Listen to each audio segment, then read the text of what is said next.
Hello guys, welcome back to my channel. Today I'm going to be showing you how to delete your Google search history. So without wasting much time, let's get started.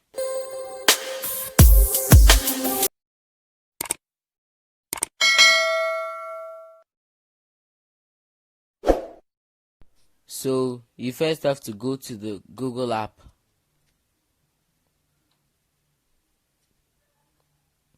Then click on your account icon.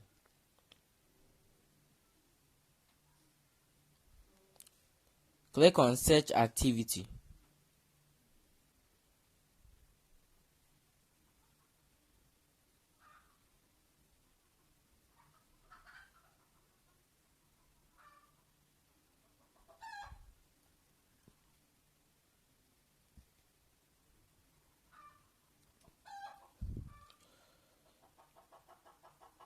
Then click on the delete icon to delete your recent search history.